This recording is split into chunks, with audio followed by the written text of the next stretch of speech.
받으실 말씀은 사사기 20장입니다. 사사기 20장 8절로 11절이 되겠습니다. 사사기 20장 8절로 11절 말씀. 다 같이 우리 한 목소리를 합독하시겠습니다. 모든 백성이 일제히 일어나 이르되 우리가 한 사람도 자기 장막으로 돌아가지 말며 한 사람도 자기 집으로 들어가지 말고 우리가 이제 기브아 사람에게 이렇게 행하리니 곧 제비를 뽑아서 그들을 치되 우리가 이스라엘 모든 지파 중에서 100명에 10명, 1000명에 100명, 10,000명에 1000명을 뽑아 그 백성을 위하여 양식을 준비하고 그들에게 베냐민의 기브아에 가서 그 무리가 이스라엘 중에서 망령된 일을 행한 대로 징계하게 하리라 하니라. 이와 같이 이스라엘 모든 사람이 하나같이 합심하여 그 성읍을 치려고 모였더라. 아멘. 이 말씀으로 기브아를 기억하라, 기브아를 기억하라라는 제목으로 연의 말씀을 나누겠습니다. 사사기에 나오는 사사들은 12명으로 되어 있습니다. 이어서 이제 엘리 제사장과 사무엘, 왕정으로 넘어가는 그 시대 중간에 그런 제사장들이 있었고 제사장으로서 이제 사사 같은 역할을 했습니다만은 사사로서 부르심을 받고 이랬던 것은 삼손 시대, 온니엘부터 시작해서 12명 삼손의 마지막 마칩니다. 그게 16장까지 사사기 기록이 되어 있습니다. 17장, 18, 19, 20, 21 5장은 사사기의 부록 같기도 하고 결론으로 기록하고 있습니다. 그게 나오는 지파가 세 지파가 이야기가 나옵니다. 에브라임 지파가 나오고 단 지파가 나오고 레위 지파가 나옵니다. 그리고 오늘 읽었던 본문의 말씀은 총 지파들이 연합해가지고 전쟁 치고자 하는 그 얘기가 나옵니다. 우리 어저께도 살펴봤듯이 그 사건이 에브라임 지파에 있는 미가에서부터 출발합니다. 미가의 집안에 야훼도 섬기고 우상도 섬겨서 세상에 좋은 것도 다 취하고 하나님 것도 다 좋은 걸 받고자 그렇게 해서 제사장도 개인적으로 기용을 해가지고 축복받기 위한 시스템을 가정내에 만듭니다. 그런 중에 단지파가 삼손이 단지파잖아요. 삼손 시대 끝나고 나서 단지파의 사람들이 땅을 차지하지 못했어요. 자기 기업 분배를 해줬는데도 차지하지 못해서 돌아다니다가 미가의 집에 있는 레위 청년, 그 제사장 임명받은 그 사람과 만납니다. 그러니까 그 청년이 이름도 다 빼잖아요. 보통 보면 사람들은 이게 소개할 때 이름을 이야기를 하잖아요. 그럼 아무 효과도 없는, 그 사회에 영향력도 없는 사람이라는 것을 암시하고 있는 거죠. 자기들끼리는 졸른지 모르지만 공동체에 영향을 드러내지 못하는 그런, 좀 속된 말입니다만 나부랭이 이런 정도로 이렇게 기록합니다. 그런데 그가 우상 숭배하는 그거를 자랑합니다. 단지파 사람들이 와가지고 어떠냐 그랬더니 너무 좋다는 거죠. 나 미가 집에 있는데 내가 연봉을 받고 제사장 일을 하면서 하나님 일을 한다. 나름대로 또 하나님 일을 한다고 합니다. 그럼 단지파가 너무 좋아 보이니까 너 우리 지파로 오라. 그래가지고 자기 지파에다가 그 사람을 세워놓고 제사장 세우고 우상도 세우고 그렇게 합니다. 그렇게 해서 단지파 완전 우상 속을 만들어버리는 사건이 일어났습니다. 그리고 에브라임 지파도 그랬고 에브라임 지파에 속한 미가의 사람이 대표적으로 그렇게 했고 그 미가 집안에서 일했던 레위의 청년이 제사장 되면서 그들이 단지파에 가가지고 그 짓을 했습니다. 그래서 어저께 말씀드린 걸 정리하자면 요한계시록에서 12지파 중에 2지파가 빠지잖아요. 그 2지파가 빠지는 지파가 우상 숭배를 제공했던 에브라임 지파, 그 다음에 우상 숭배의 소굴을 만들었던 단 지파가 요한계시록에서 계수할 때 빠집니다. 빠진 그 자리에 유다 지파가 들어가고 요셉 지파가 들어가서 12지파로 구성되는 걸로 요한계시록은 우리에게 말씀하고 있습니다. 이런 상황이 있는데 그 당시 상황을 한 번 더 설명해 주는 것은 유다 제사장이 있는데 그 사람이 처벌뒀다 그랬습니다. 다시 말씀드리면 오늘 목사님이 있는데 사모님 말고 처벌두고 산다 이 얘기예요. 그럼 여러분 어떻게 하시겠어요? 뭐 그럴 수 있지 이런가요? 그만큼 타락된 세상이라는 거죠, 사사시대가. 그런데도 첩이 또 그 남편을 버리고 다른 남자하고 놀아다니다가 자기 친정으로 도망가 버립니다. 그 레위 사람이 그 도망간 여인을 찾으러 갑니다. 그 장인한테 마음을 이렇게 얻기 위해서 이렇게 짐승도 가져가서 이렇게 바치면서 딸을 데려왔다 했더니 뭐 장인 어르신 입장은 딸이 나름대로 처이지만은 출가 외인이니까 당연히 가야지 하고 이제 대우를 잘 해줍니다. 하룻밤 재우고 이틀 재우고 5밤을 재고 잠자게 한 후에 이제 보내는 가다가 여부서를 지납니다. 그래서 거기 밤이 됐어요. 그러니까 거기 이방 민족이 있으니까 거기보다는 베냐민 지파가 살고 있는 그 지역 기브아로 가자 해서 기브아로 갔더니 거기에 있는 불량배들 달려 들어가지고 그 집에 들어간 유다 사람을 끄집어내라는 거예요. 사실 그 유대인들은 나그네를 섬기라는 하나님의 말씀, 아브라함 자체가 나그네잖아요. 나그네를 섬기, 이게 하나님의 말씀이 핵심이거든. 나그네와 과를 섬겨주라. 그것은 약한 자를 대우해주라는 거잖아요. 그 문화인데 기브아 갔더니 대접을 안 해줍니다. 겨우 노인이 받아줘서 집에 있는데 좀 이렇게 쉬려고 했더니 막 문을 두들기고 난리가 났어요. 불량배들이 와가지고 방금 들어간 남자 그 사람 내놓으라는 겁니다. 왜 내놓으라고 그랬어요? 우리가 그와 상관하리라. 그러니까 이 남색하는 자들이 몰려 들어가지고 성직 타락했던 모습이죠. 이 남색이다 뭐다 표현하지 않습니다만 분위기가 그런 겁니다. 소돔과 고모라 땅의 모습과 동일한 거죠. 그러니까 노인이 야, 이 사람 건드리지 마라. 내 집에 딸이 있다. 너희들 딸하고 놀아. 이게 여러분 이해되시나요? 이해가 안 되잖아요. 그게 사사시대의 모습입니다. 세상이 다 그걸 어떻게 한단 말인가? 오늘 우리가 그렇게 치부해버리면서 그냥 무방비된 상태에서 넘어갈 수도 있는 그런 것들이 우리 삶 속에 있습니다. 경계해야 되는 거죠.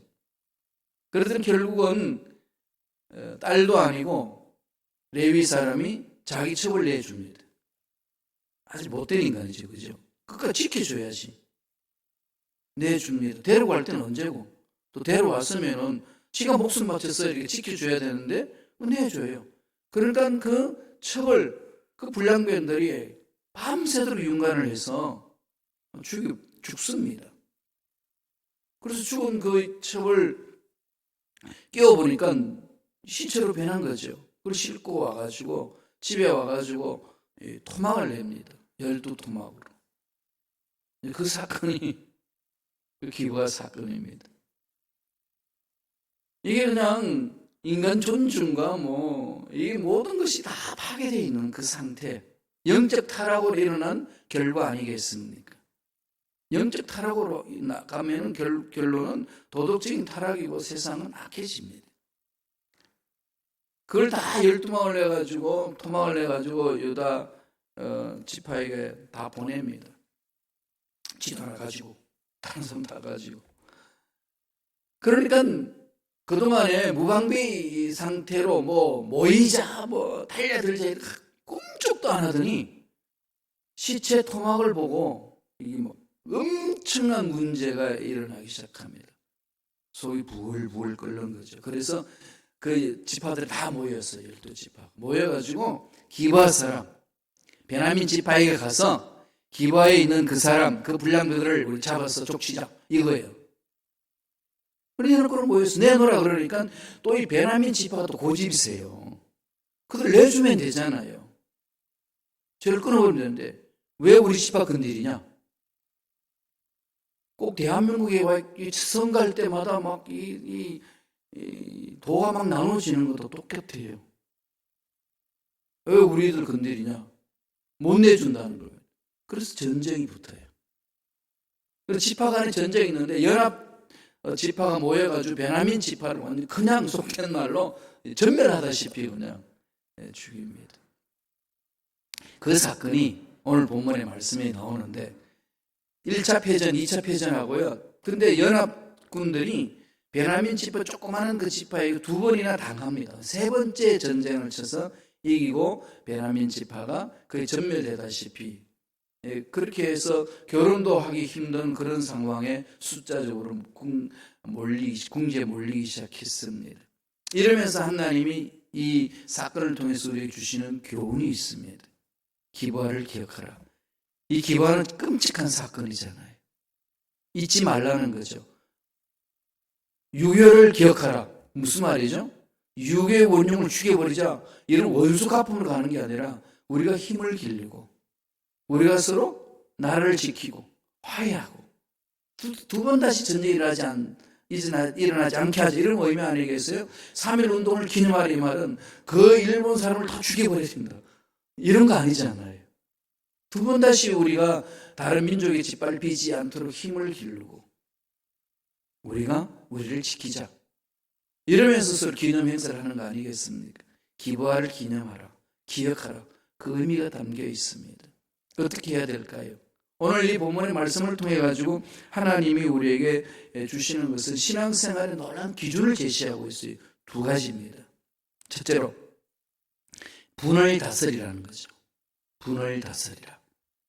이건 신앙생활에 있어서 너무나도 중요합니다. 시체 12토막 사건은 19장에서 시작된 사건이잖아요.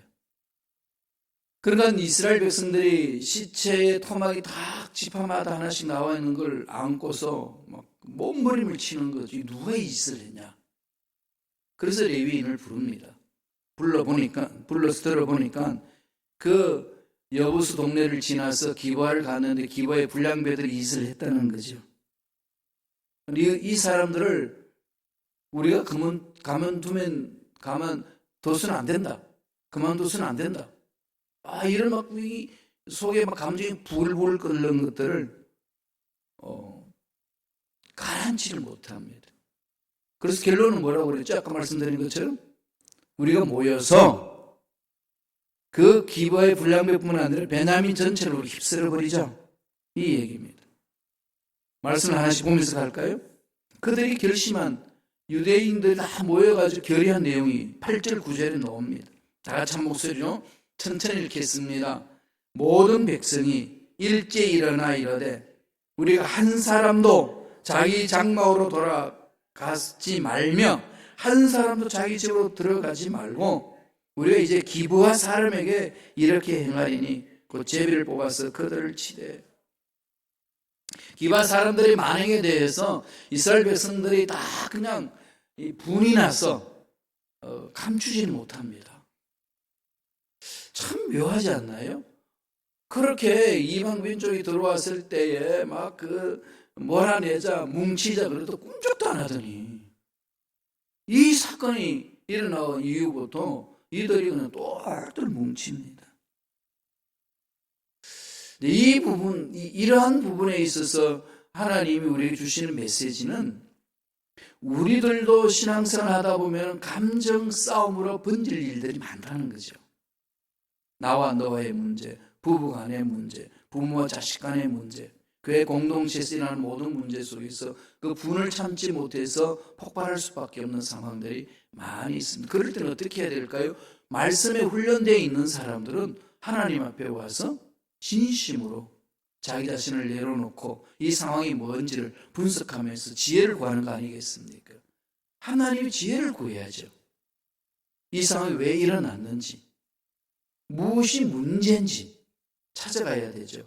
이런 내용을 다 알고 있음에도 불구하고 훈련되어 있지 아니하면 그런 상황에 들어가게 되면요, 그 생각이 마비되어 버립니다. 감정에 끌려버리는 거죠. 이런 부분들을 성경은 늘 우리들한테 경고하고 있습니다.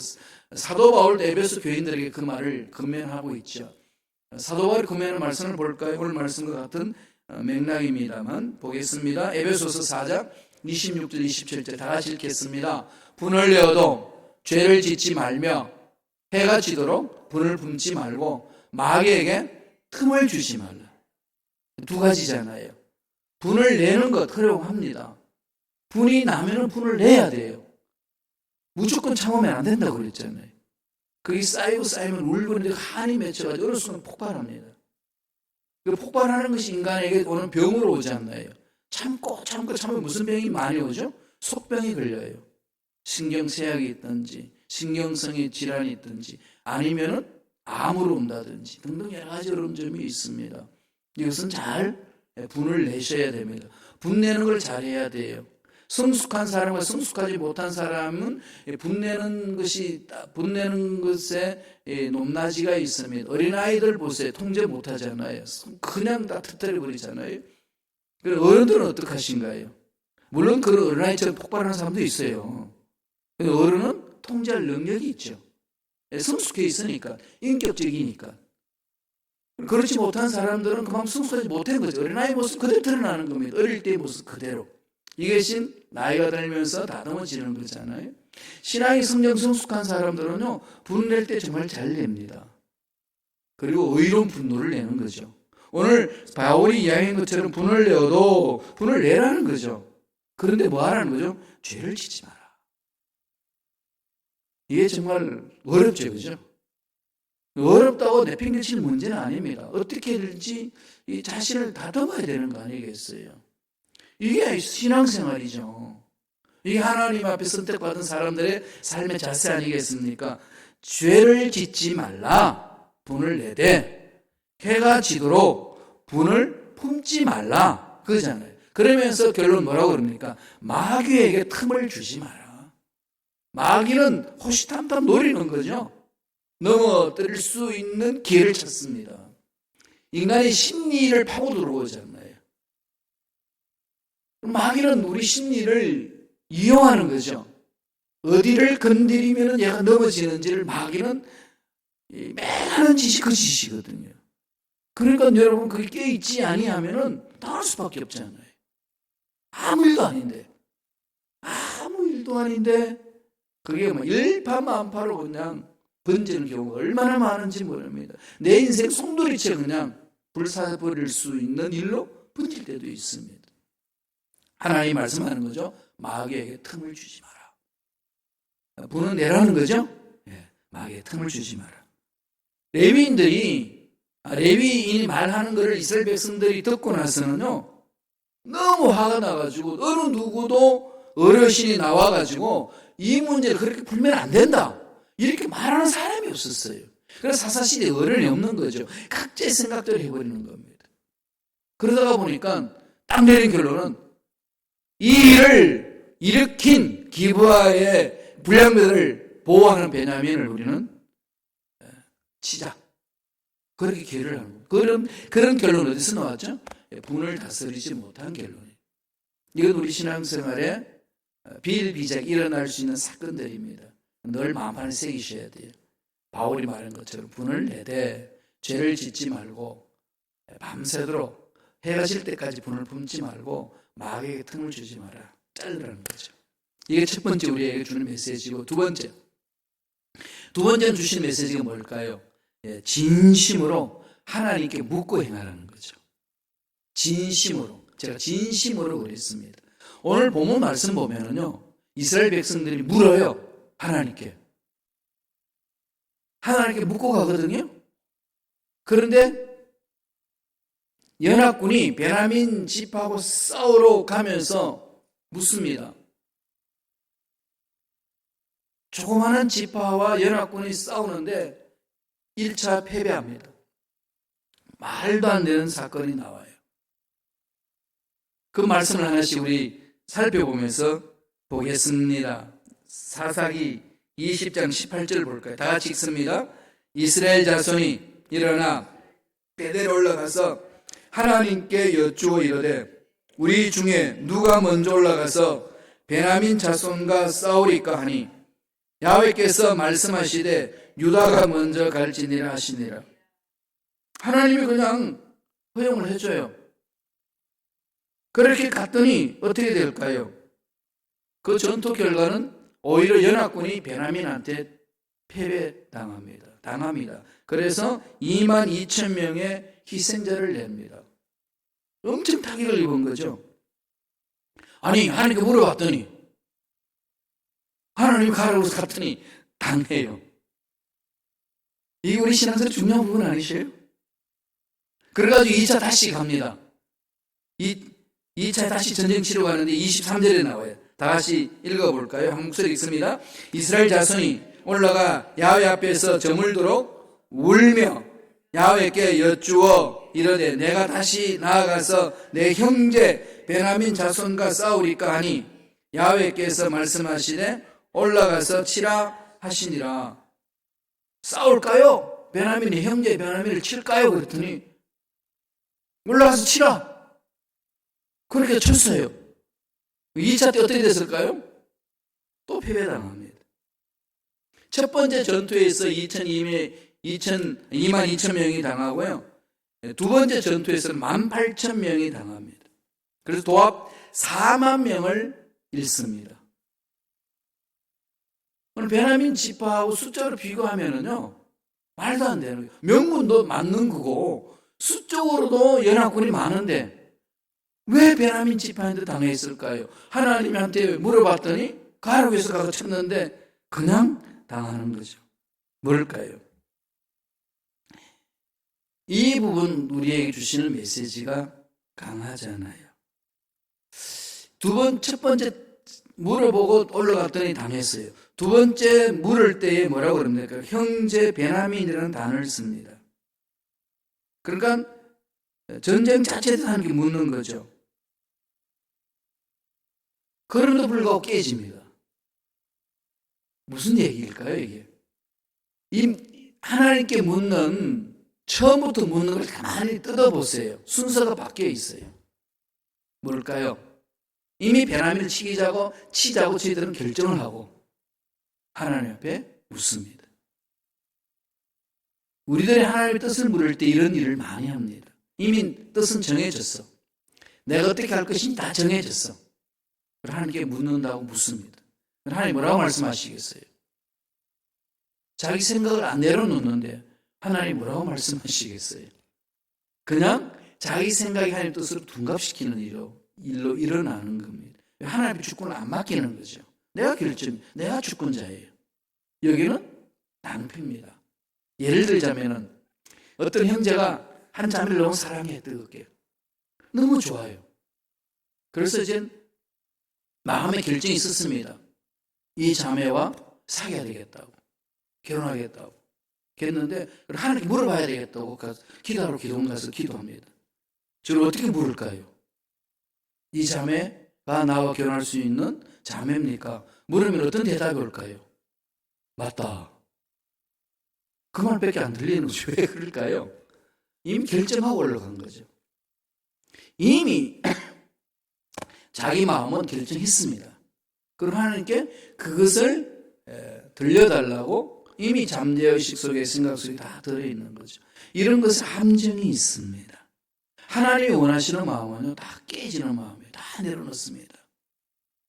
그게 중요한 거죠. 시편 51편 17절 한번 보실래요? 다 같이 한 목소리 천천히 읽겠습니다. 하나님께서 구하는 제사는 상한 심령이라. 하나님이여 상하고 통회하는 마음을 주께서 멸시하지 아니하시리라. 돌아봐야 되는 거죠. 하나님의 나를 향하신 뜻이 무엇인지, 하나님 하실 일이 뭔지, 모든 것들을 하나님께 마음을 집중하는 것이 중요합니다. 이게 하루아침에는 안 돼요. 그래서 하나님 음성 들으라고 그러면 목사님 도저히 들리지 않습니다. 그럽니다. 문제에 있어서 기도원을 가서 부르시는데 전혀 안 들립니다. 이런 분들 많으셔요. 왜 그럴까요? 매일매일 하나님의 음성 듣는 훈련이 안 돼 있기 때문에 문제가 일어났을 때 듣는다고 들어도 들려줬어도 무슨 말인지 이해도 안 되고 어떻게 듣는지도 구체적으로 체험했기 때문에 분별을 못하는 겁니다. 그럼 이런 모든 폐단에서 벗어날 수 있는 유일한 길은 어디일까요? 매일매일 습관적으로 우리는 훈련을 하셔야 돼요. 몸이 약하다고 하루 날 잡아가지고 고기를 그냥 10인분 먹으면 건강해지나요? 매일매일 음식을 섭취해야 되죠. 육체의 건강은 매일매일 필요한 양을 먹는 거죠. 그건 누구나도 상식적으로 다 하는 얘기인데 영적으로 건강해지는 법을 그렇게 안 해요. 폭식을 해버립니다.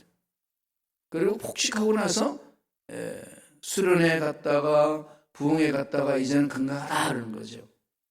그런 거 아니에요. 그거는 이제 건강하기 위한 하나의 길을 가는 첫 걸음을 시작한 건데 착각해버린 게 많습니다. 그래서 은혜 받고 난 이유가 중요하고 구원받고 난 이유가 중요합니다. 내 삶을 갖고 나가는 것, 말씀 안에서. 근데 악한 영은 이렇게 쓰지 못하도록 자꾸 방해를 놓습니다. 분주하게 만들다든지 문제가 일어나서 그게 빠지게 만든다든지, 그리고 말씀을 읽으면 왠지 잠이 잘 오는지 몰라요. 설교만 들으면 잠이 오잖아요. 그죠? 전 설교 들으면서 잠자는 사람을 막지는 않아요. 하나님 잠을 주시는 분이시기 때문에 꿈속에서도 말씀할 거니까, 하실 거니까 그냥 주무시기 둬야 돼요. 아니, 잠자도록 설교를 했으니까 잠자는 거 아니겠어요? 그걸 가지고 뭐 탓할 사람 누가 있겠어요? 근데 그럴 때마다 본인이 깨달아야 합니다. 내가 왜 이렇게 졸고, 내가 왜 이렇게 관심이 없고 이렇게 벗어나는가? 영적 싸움입니다. 영적 싸움에서 벗어나기 위한 길은 매일매일, 우리가 육체의 건강을 하기 위해서는 매일매일 음식을 섭취 잘해야 되는 것처럼 매일매일 말씀을 묵상하고 가야 됩니다. 1차, 2차 표전했어요. 이게 좀 속수무책이잖아요. 이유는 뭐죠? 자기들 결정하고 전쟁 치는 거예요. 하나님 앞에 물어보지도 않고 전쟁을 치어야 되겠다 결정하고 나서 묻는 겁니다. 그건 하나님이 그에게 말해도 안 듣습니다. 안 들리는 거죠. 이미 내가 결정했는데 뭐가 들리겠습니까? 결정한 것만 밀고 가는 겁니다. 그래서 낭패를 당합니다. 많은 분들이 그러셔요. 신앙생활 할 때 나는 한 음성 듣고 갔는데요, 물론 하나님 훈련시키기 위해서 하는 부분도 있지만 대체적으로 하나님의 뜻을 저버리고 내 생각을 관철시키고자 하는 그 내 속에 있는 욕구가 강하기 때문에 그렇습니다. 내려놓으라는 거죠. 이게 중요한 부분입니다. 신앙생활에서 너무 중요한 거예요. 늘 물어봐야 됩니다. 자, 그리고 나서 다시금 하나님 앞에 묻습니다. 28절 볼까요? 사사기 20장 28절입니다. 다 같이 한 목소리로 전체를 읽겠습니다. 아론의 손자인 엘라살의 아들 비느하스가 그 앞에 모시고 섰더라. 이스라엘 자손들이 일주기를 우리가 다시 나아가 내 형제 자손과 싸우리까 말리까 하니 야훼께서 이르시되 올라가라. 내일은 내가 그를 내 손에 넘겨주리라 하시는지라. 이게 아론의 손자 비느하스가 있었다고 묘사하죠. 하나님과 관계를 회복시키고자 하는 그 의도가 있었다는 것을 말합니다. 깨지고 나서 돌아서는 거죠.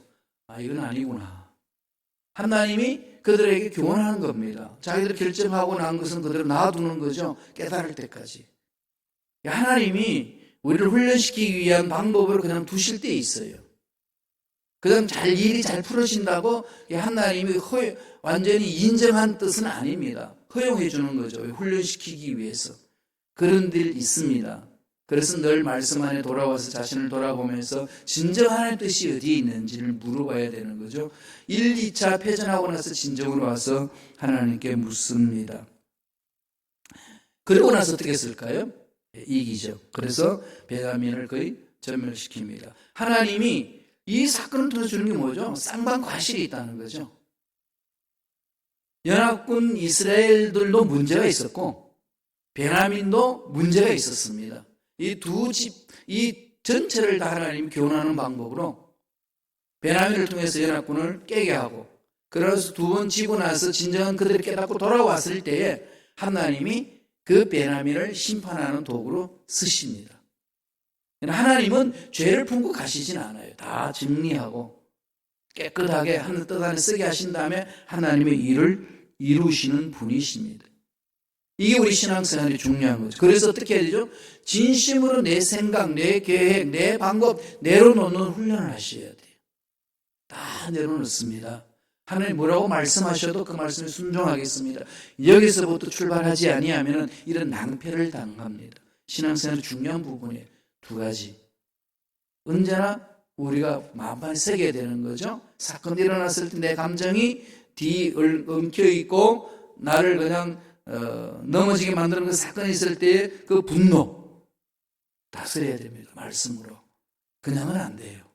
저도 이렇게 81년부터 신학을 하면서 그다음에 목회 훈련 받고 또 신학 공부도 하고 여러 가지 이렇게 연구하고 공부하고 훈련하면서 체험되어진 거는 이건 깨닫는다고 되는 거 아니고 날마다 약속의 말씀을 내 마음판에 새겨서 훈련해야만이 그러한 능력으로 자리를 매김할 수 있어요. 이겨낼 수가 있습니다. 그래서 이렇게 새벽 예배 나오시는 거 아니겠어요? 주정 예배 나오시고 말씀 읽고 암송하고 성경 읽고 하는 것 아니겠습니까? 아무리 바빠도 그 속에 집중하게 가는 거죠.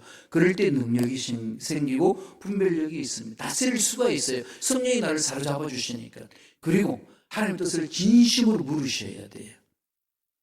그게 내 생각을 넣어서 내 뜻을 정해놓고 이대로 해주기를 하나님 앞에 땡깡 부리는 것이 기도가 아니고 하나님 앞에 내려놓고 하나님 뜻대로 가겠습니다. 늘 하나님께 묻고 음성 듣고 순종해 나가는 이 삶이 중요하다는 거죠. 기브아의 사건을 통해 우리에게 주시는 메시지입니다. 그 한마디로 말하면 뭘까요? 내 인생의 주인을 하나님으로 모시라. 물어보세요. 여러분 인생 주인이 누군지 정말로 진실로 자신 한번 물어보세요.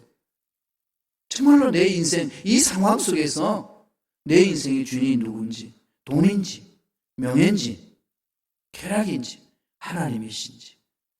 이건 하나님께 진심으로 물어보고 그게 음성을 듣고 움직여야 된다는 거죠. 날마다 하나님을 인생의 주인으로 모셔서 어떤 상황에 있어서도 승리를 맛보는 저와 여러분 되시길 간절히 축원합니다. 기도하겠습니다. 하나님 아버지 감사합니다. 오늘도 우리에게 생명 주셔서 하나님이 우리 인생의 주인이시요 왕이시요 우리 인생을 책임져 주시는 분이심을 믿고 따를 수 있도록 말씀을 주시는 은혜에 감사와 찬양을 드리옵나이다. 우리 생각을 깨우쳐 주시고 우리 마음을 붙들어 주시고 그래서 우리의 삶도 하나님이 기뻐하시는 삶이 될 수 있도록 인도하여 주옵소서. 예수 이름으로 명하노니 우리의 마음이 하나님의 마음을 담지 못하도록 방해하고 하나님의 음성 듣는 것을 방해하고 내 욕심에 끌려가도록 미혹하는 마귀들은 떠나갈지어다. 사라질지어다. 예수 피로 씻음받을지어다. 예수 이름으로 매는 머리부터 발까지 모든 육체 질병도 깨끗하게 시험을 받을지어다. 은혜로 역사하여 주옵소서. 은혜 감사 예물 드립니다. 예물 드린 손길 기억하여 주시고 소원하는 것 이루어주시고 기도문 정답받게 해주시고 하는 일들마다 잘되는 놀란 복된 손길 내게 하여 주셔서 하나님 살아계심을 몸소 체험하고 하나님의 위대하심을 드러내는 믿음의 일꾼의 삶이 되게 축복하여 주옵소서. 감사와 찬양을 드렸고 예수님 이름으로 축복하며 기도드리옵나이다.